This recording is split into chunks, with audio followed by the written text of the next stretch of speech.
Assalamualaikum warahmatullahi wabarakatuh. Kembali lagi dengan saya, Muhammad Irsyad. Pertemuan minggu ini kita akan membahas mengenai strategi kotak hitam dalam memasarkan produk atau jasa pariwisata. Nah, sebelumnya saya kira kalian sudah mengetahui terkait dengan materi bisnis model kanvas, yang di dalamnya saya kira juga akan berkaitan dengan materi kali ini karena uh, strategi atau bisnis model kanvas merupakan salah satu bentuk pengembangan dari bisnis yang telah coba kalian buat. Nah, ketika memang kalian sudah mencoba untuk mengembangkan, kalian telah mengidentifikasi beberapa komponen terkait pengembangan bisnis, maka langkah selanjutnya kalian bisa menyusun sebuah strategi untuk memasarkan produk atau jasa yang coba kalian kenalkan ke konsumen. Kali ini akan saya jelaskan lebih detail terkait dengan kira-kira strategi apa sih yang bisa kalian terapkan. Strategi yang memang sesuai dengan pariwisata dan sesuai dengan kondisi saat ini. Saya menyebutnya kondisi strategi kotak hitam. Bagaimana kalau kita menjelaskan kotak hitam ini pasti pernah mendengar ketika ada kejadian seperti kecelakaan pesawat. Nah, di situ pasti barang yang dicari adalah kotak hitam. Kotak hitam adalah kotak yang akan merekam segala ucapan, segala bentuk percakapan yang ada di pesawat terbang ketika dia mengalami kejadian yang tidak diinginkan. Sehingga di situ perannya adalah untuk merekam berbagai percakapan, merekam berbagai komunikasi dengan menara pengawas dan bentuk-bentuk lainnya. Hal ini hampir mirip dengan apa yang akan saya jelaskan saat ini mengenai kotak hitam. Di sini kotak hitam pasti akan kalian ketahui dengan beberapa penjelasan dari saya. Di antaranya adalah yang pasti kalian harus mengetahui tentang apa itu kotak hitam. Akan saya jelaskan secara mendetail tentang black box model yang bisa diterapkan menjadi sebuah strategi dalam memasarkan produk dan jasa. Stimulus, karena pembahasan kita terkait dengan pemasaran, maka di situ ada yang namanya stimulus atau komponen yang memberikan acuan untuk membeli sebuah produk itu bagaimana. Dan yang ketiga dalam mengenai kotak hitam sendiri, karakteristik konsumen dan bagaimana prosesnya. Setelah itu ketika memang kotak hitam ini sudah diberikan stimulus, maka di situ pasti akan memberikan respon. Ada sebab, ada akibat. Akibatnya bagaimana juga akan saya jelaskan setelah ini. Apa itu kotak hitam? Nah, ini skemanya, ini bentuk modelnya. Ketika memang kotak hitam ini berada di tengah, dia berasumsi sebagai kotak yang berisikan akan berbagai macam jenis konsumen di dalamnya, yang ada di dalamnya, termasuk karakteristik dan prosesnya bagaimana. Kita harus memberikan stimulus atau bentuk-bentuk pendekatan apapun itu untuk mengenalkan produk atau layanan yang kita coba buat. Di sini nanti akan saya jelaskan secara umum seperti strategi atau bentuk-bentuk komponen dari pemasaran atau biasanya disebut 7P. 7P itu apa aja akan kita ketahui setelah ini. Dan ketika kalian memberikan stimulus ke dalam kumpulan konsumen, maka di situ akan terjadi sebuah respon. Responnya bagaimana juga nanti akan saya jelaskan. Yang pasti ketika memang stimulus kalian berikan, pasti di situ ada respon. Entah itu produk tersebut hanya dikenal, produk tersebut akan dibeli atau produk tersebut dibeli kembali. Nah, bentuk-bentuk stimulus apa aja? Di sini ada 7P atau biasanya disebut bauran pemasaran. Ada produk, price, place, promotion, people, process, dan fisik. Terkait dengan produk, pastinya ini terkait dengan kondisi apa yang kalian tawarkan. Entah itu bentuknya tangible atau intangible, pasti di situ akan kalian coba tawarkan ke konsumen. Produknya apa, berapa harganya, bagaimana produk tersebut dapat ditemukan, dan bentuk-bentuk promotion apa saja yang bisa kalian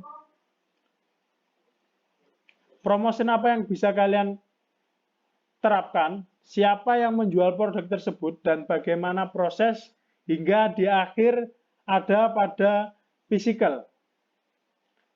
Marketing stimulus ini akan dibantu dengan yang namanya non-marketing stimulus. Bentuknya apa saja? Ini faktor eksternal. Faktor eksternal yang mempengaruhi dalam hal pemasaran. Di situ ada ekonomi, teknologi, sosial, dan culture.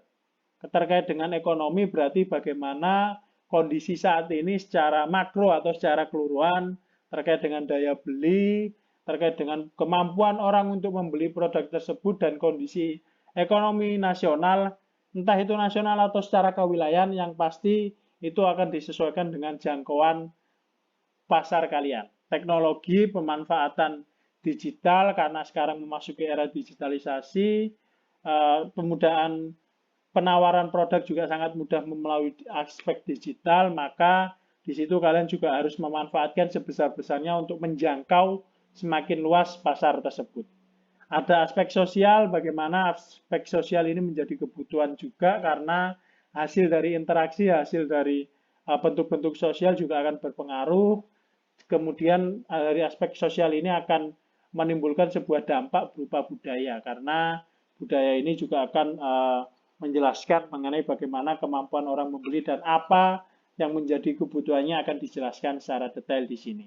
Nah, ketika kalian bisa melakukan identifikasi atau menyusun masing-masing aspek ini, maka kalian harus mampu untuk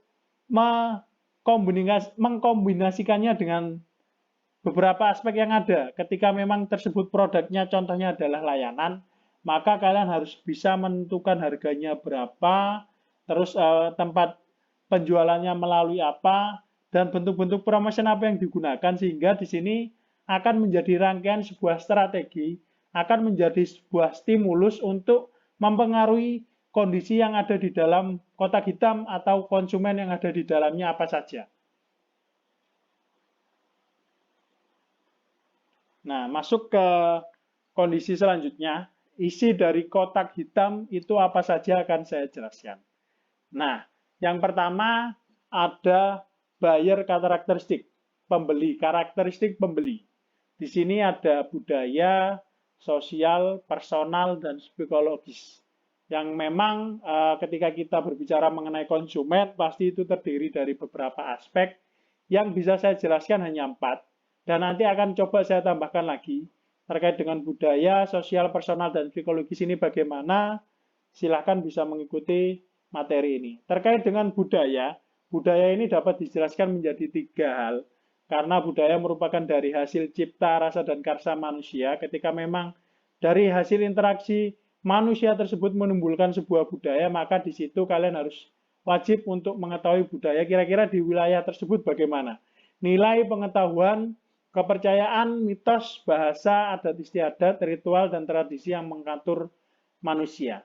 Kelompok kecil manusia dalam budaya dengan sistem nilai bersama dalam kelompok, tetapi berbeda dari kelompok lain. Sekelompok manusia yang relatif permanen di masyarakat menjadi kelas atas, menengah, bawah, dan jenis lainnya. Nah, terkait budaya ini ketika kita kaitkan dengan masyarakat, maka kita harus mampu memberikan stimulus yang sesuai dengan budaya tersebut. Yang saya contohkan ketika kalian menggunakan bahasa dalam melakukan pemasaran, ketika memang produk kalian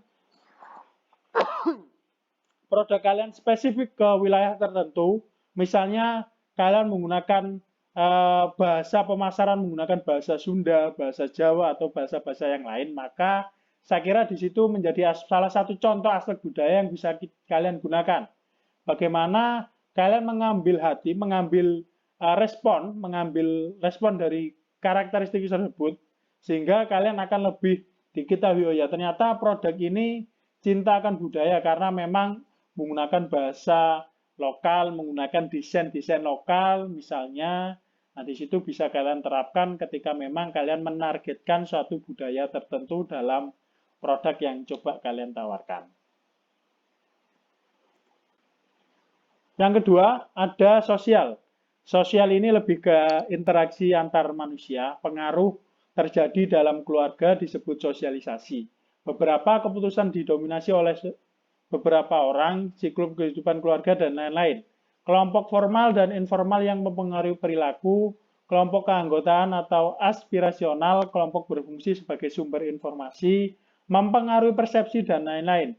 Mempengaruhi opini, aktivitas yang diharapkan, dan lain-lain. Nah, hal ini berpengaruh terhadap produk atau layanan yang kalian tawarkan ke konsumen ketika itu menargetkan sebuah kondisi sosial yang tertentu, maka kalian dapat menggunakan pendekatan yang sesuai dengan kondisi tersebut. Misalnya bisa dengan ketika kondisi sosial seperti ini, pandemi COVID-19, berarti kalian di lingkungan sosial kan pasti terbangun, ya ternyata bagaimana ketika dia ingin membeli sebuah produk, dia ingin merasa aman, dia ingin merasa dia dalam membeli produk tersebut aman, makanya kalian mampu menerapkan pendekatan-pendekatan itu untuk menjamin kira-kira keselamatan apa sih yang diperlukan ketika membeli produk tersebut. Nah, di situ kalian bisa bayangkan bagaimana cara untuk memberikan stimulus kepada kondisi sosial tertentu. Secara personal, karena mengkerucut menjadi sebuah individu-individu tertentu, maka ketika kita mengambil secara personal, secara individu, maka di situ ada beberapa siklus hidup, keluarga, pekerjaan, dan kepribadian yang menunjukkan secara personal. Oh ya, minat saya terhadap produk dipengaruhi oleh misalnya hobi. Saya beberapa contoh bisa dikaitkan dengan hobi, misalnya mencintai sebuah produk makanan tertentu, produk makanan manis. Kalian bisa mengkaitkannya dengan pasar yang memang menyukai dengan kondisi manis. Ini bisa dilihat secara kewilayahan juga ketika memang kondisi manis ini atau mungkin lidahnya lebih cenderung untuk suka merasakan rasa manis, maka di situ bisa menjadi sebuah contoh personal.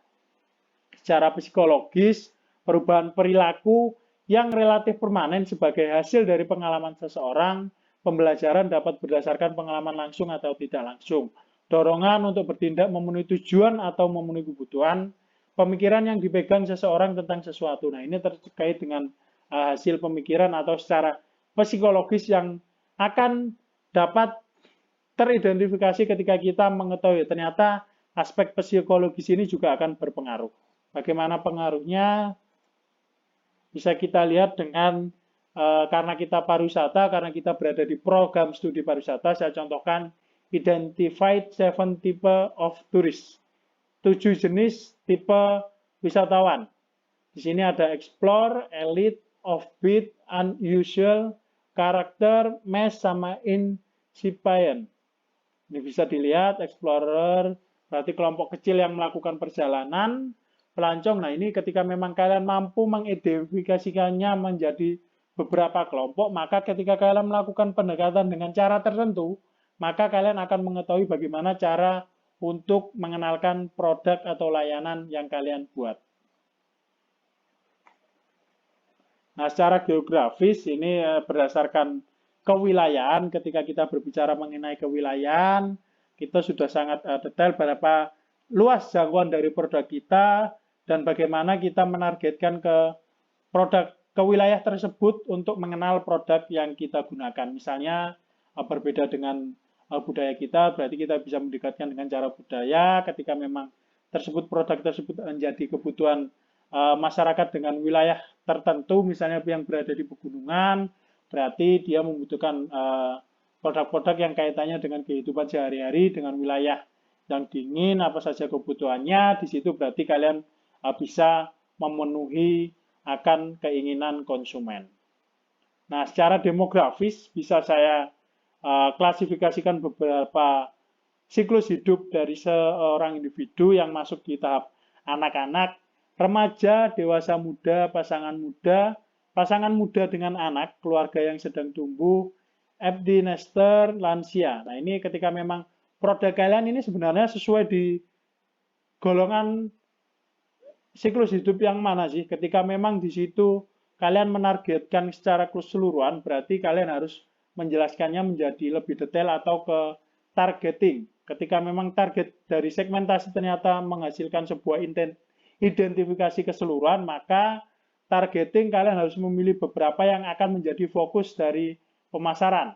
Ketika targeting tersebut sudah diketahui, bagaimana positioningnya akan kalian ketahui, sehingga fokus dari pemasaran akan kalian ketahui. Karena mengingat pemasaran juga memerlukan anggaran, pemasaran memerlukan target berupa keberhasilan sebuah konsumsi produk, maka di situ ketika kita mendetailkan sebuah rencana, maka di situ akan besar peluangnya untuk terbeli.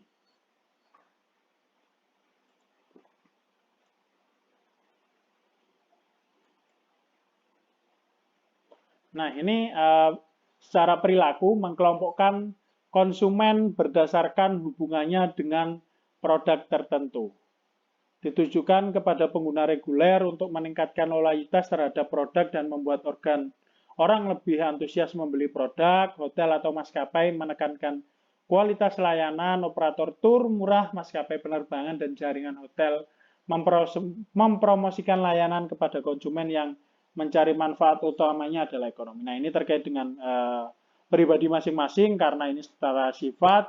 Ketika memang kita mampu untuk mengklasifikasikan segmentasinya ke dalam sebuah salah satu komponen berupa perilaku, maka di situ kita akan mudah untuk mendekatkan diri untuk mengenalkan produk dan layanan. Nah, bagaimana proses yang terjadi di dalam kotak hitam tersebut? Kalian harus ketahui karena ini akan berpengaruh terhadap cara bagaimana kalian mendekatkan diri. Kalian mencoba untuk mengenalkan produk atau layanan. Beberapa siklusnya semacam ini. Ada pengakuan masalah, pencarian informasi, evaluasi alternatif, keputusan pembelian, dan perilaku setelah pembelian. Nah, ketika masuk ke tahap pengakuan masalah, berarti di situ konsumen akan mengetahui, akan mencari tahu terkait dengan kebutuhannya. Kira-kira saya memenuhi kebutuhan apa dan alat atau barang atau jasa yang saya butuhkan itu semacam apa. Ini menjadi sebuah bentuk pengakuan masalah sehingga dia atau konsumen tersebut akan mencari informasi dengan mengenali kebutuhannya. Kira-kira kebutuhannya apa sih, sehingga di situ akan mencari informasi terkait dengan apa yang dibutuhkan. Setelah masuk ke pencarian informasi, tahap selanjutnya adalah evaluasi alternatif. Untuk sampai di evaluasi alternatif, maka di situ harus sudah mengumpulkan informasi.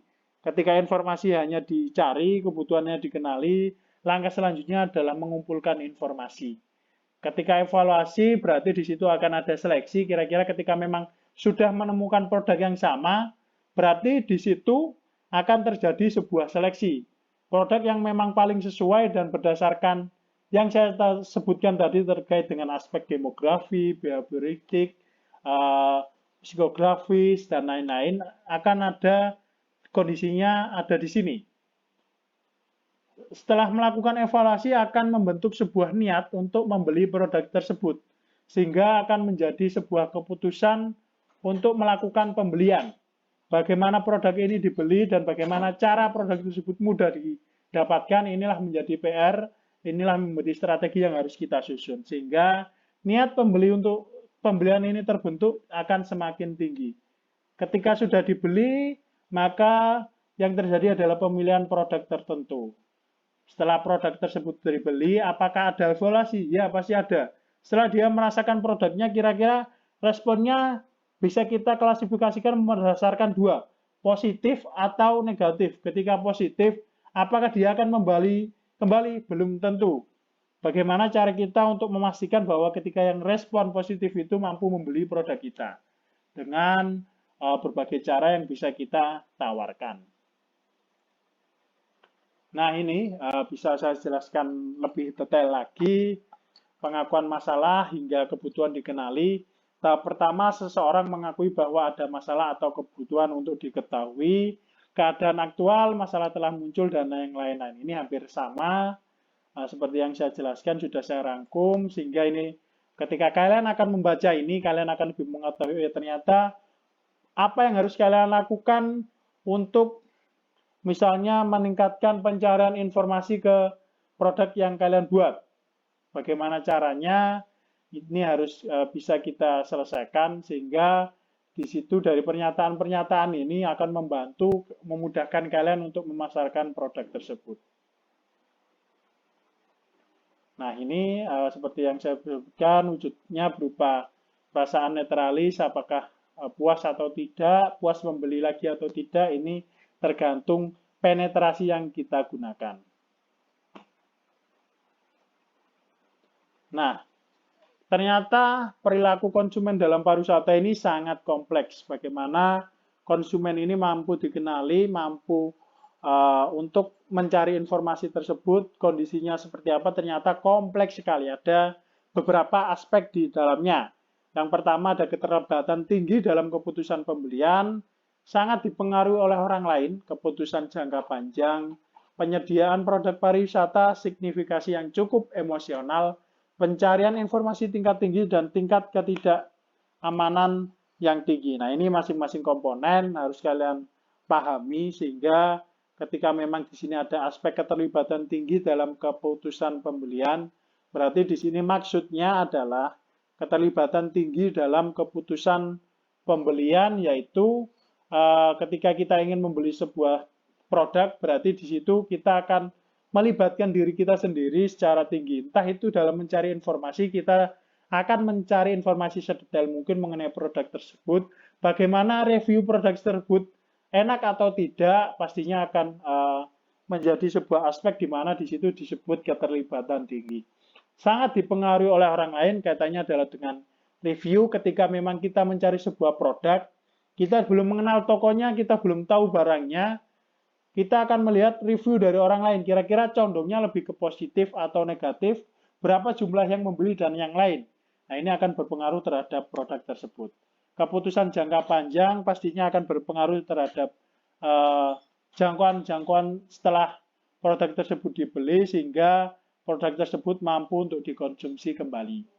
Signifikansi yang cukup emosional, bagaimana produk tersebut ternyata melibatkan sebuah perasaan juga sehingga kalian akan mendekatkan diri ke dalam membangun sebuah cerita, story ketika memang kalian menggunakan storyline dalam memasarkan, sehingga kalian harus mampu mendekatkan diri dengan perasaan. Misalnya, kalian menargetkan ibu-ibu yang produk tersebut layak untuk dibeli oleh ibu-ibu. Berarti iklan-iklan yang kalian gunakan harus iklan-iklan yang sifatnya lebih ke terhadap sayang terhadap anak, terus bagaimana kondisi ibu-ibu sekarang, bagaimana dia menyikapi sebuah problema hidup, dan lain-lain sebagainya.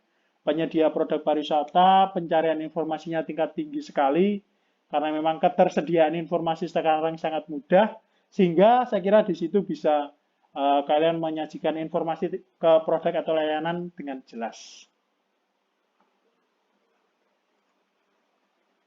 Nah, ini terkait dengan pariwisata, nanti kalian bisa baca secara mandiri karena ini kaitannya juga dengan kira-kira apa sih yang berpengaruh terhadap wisatawan untuk mengunjungi suatu destinasi wisata. Dan kalau kita kaitkan dengan produk atau layanan, maka di situ hal ini menjadi sebuah komponen yang bisa kita identifikasi. Misalnya internal terkait dengan pengalaman, berarti terkait dengan kira-kira produk yang sejenis yang dibeli di toko lain, kira-kira pengalamannya jelek atau bagus. Ketika memang bagus, dia akan memberikan review bagus. Nah, dengan begitu pengalaman juga akan menjadi sebuah fokus ketika kita akan menawarkan sebuah produk. Ketika kaitannya dengan eksternal, ketersediaannya bagaimana, kondisinya di pasar bagaimana, iklim tujuan daerahnya bagaimana juga harus mampu kita ketahui.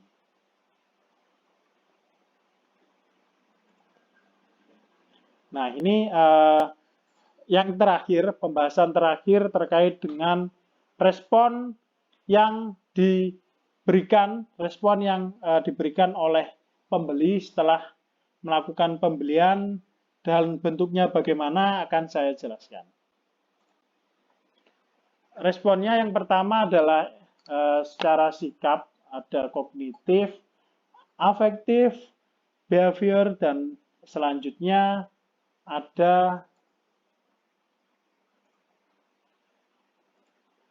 cara sikap dulu. Ketika memang sikap konsumen terhadap sebuah produk mampu untuk diketahui oleh pembeli, berarti di situ perlu cara untuk bagaimana sih memastikan sikap atau perilaku konsumen ke produk yang akan kita beli.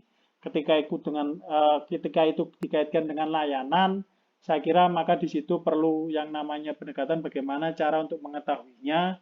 Dan ketika kita sangkut pautkan dengan aspek yang lain seperti halnya kognitif terkait dengan pengetahuan dan persepsi terhadap sebuah produk yang diperoleh melalui pengalaman pribadi atau dari berbagai informasi, opini, iklan, artikel, dan lain-lain. Nah, ini terkait dengan bagaimana review yang diberikan oleh orang lain, review yang diberikan ketika orang membeli produk dan layanan, sehingga di situ akan diketahui bagaimana informasi mengenai produk tersebut. Afektif, perasaan, sentimen, emosi konsumen terhadap produk tertentu melibatkan emosi seperti kebahagiaan, kesedihan, atau kemarahan. Nah, ini terkait bagaimana ketika kita menggunakan pemasaran, kita juga harus menyentuh ke perasaan tertentu. Ketika kita ingin membangun perasaan yang emosional yang sangat tinggi, bagaimana media yang kita gunakan, konten apa yang kita gunakan juga harus mampu menyesuaikan dengan produk kita. Ketika memang produk kita manis, berarti bisa rasanya manis, berarti kita bisa membangun emosi yang membahagiakan, membangun emosi yang lebih menyenangkan, sehingga di situ ketika kalian akan membangun sebuah brand, membangun sebuah citra, ternyata produk tersebut ketika dikonsumsi akan menimbulkan rasa ingin senang, rasa ingin mengkonsumsi kembali karena memang rasanya manis, sehingga di situ akan membangun emosional konsumen. Secara behavior, kecenderungan untuk bertindak atau berperilaku terhadap objek dan perilaku nyata atau niat. Ini terkait dengan bagaimana sikap media pemasaran yang mampu untuk lebih interaktif dengan pembeli. Preferensi, kecenderungan menjatuhkan pilihan pada suatu produk, brand, atau destinasi tertentu dari beragam pilihan yang ada. Nah, saya kira kemiripan, kesamaan terhadap produk tertentu, apa yang membedakan sudah saya jelaskan sebelumnya. Kalian harus mampu mengidentifikasi kira-kira nilai tambah apa yang diberikan oleh produk atau layanan yang kalian berikan. Ketika memang itu mampu membedakan dengan produk yang lain, dengan produk sejenis atau toko sebelah yang sama, maka di situ kalian harus mampu untuk membedakannya. Sehingga saya kira di situ akan mampu untuk memberikan gambaran, memberikan pembeda yang akan menimbulkan rasa keinginan konsumen untuk membeli produk tersebut. Terkait dengan faktor selanjutnya, ini terkait dengan bagaimana membangun repeat interaction, strength emosional, psikologikal, dan physical investment. Ini terkait bagaimana juga kaitannya dengan pasca pembelian, ketika memang di situ hubungannya adalah dengan strength emosional, bagaimana membangun emosi tersebut. Nah, ini kaitannya dengan yang saya sebutkan tadi, sehingga apa yang akan ditawarkan oleh penjual di situ mampu disampaikan dengan tepat kepada pembeli. Berbagai macam contoh, subscribe, visiting, sharing, dan warm. Warm ini dari mulut ke mulut, word of mouth. Ketika memang produk kita responnya baik, kita juga akan mendapatkan respon positif terhadap produk kita. Entah itu dari review, dari mulut ke mulut, atau dari bentuk sharing-sharing yang lain, sehingga di situ kita akan menumbuhkan rasa pemasaran yang lebih tinggi, pemasaran yang lebih murah, karena produk kita bagus, banyak yang mampu untuk membicarakan kepositifan produk kita. Dengan begitu, responnya adalah orang yang berinteraksi tersebut, ternyata akan mengetahui bahwa produk itu bagus dan dia akan membeli melalui media-media yang telah kita sediakan. Dengan kemudahan tersebut, saya kira menjadi sebuah aspek layanan yang harus kalian tawarkan, sehingga kalian ketika melakukan identifikasi dalam sebuah segmentasi, bisa kalian kerucutkan lagi menjadi sebuah target, dan positioningnya bagaimana, caranya bagaimana adalah ketika kalian ingin menargetkan sesuatu segmen, kalian bisa kerucutkan menjadi sebuah target, sehingga di situ capaian dari penjualan kalian juga akan tercapai, sehingga di situ kemungkinan membeli dari produk yang kalian tawarkan, layanan yang kalian coba tawarkan akan semakin tinggi. Ketika target kalian hanya ingin mencapai hingga tataran hanya dikenal produk tersebut, tidak masalah. Tetapi ketika memang kalian ingin menargetkan penjualan produk dan pembelian produk dan pembelian produk kembali, maka di situ caranya dapat berbagai macam dengan pendekatan yang memang sesuai dengan apa yang kita dapatkan dalam materi ini. Mungkin cukup sekian. Silahkan bisa menuliskan pertanyaan di kolom komentar YouTube, sehingga saya lebih bisa berinteraksi dengan respon yang kalian berikan terhadap materi ini. Ketika memang ada materi yang tidak kalian pahami, kalian ingin diskusi mengenai strategi pemasaran apa yang tepat untuk produk kalian dan bagaimana menyusunnya, silakan ditanyakan melalui kolom komentar. Sekian, terima kasih dari saya. Wassalamualaikum warahmatullahi wabarakatuh.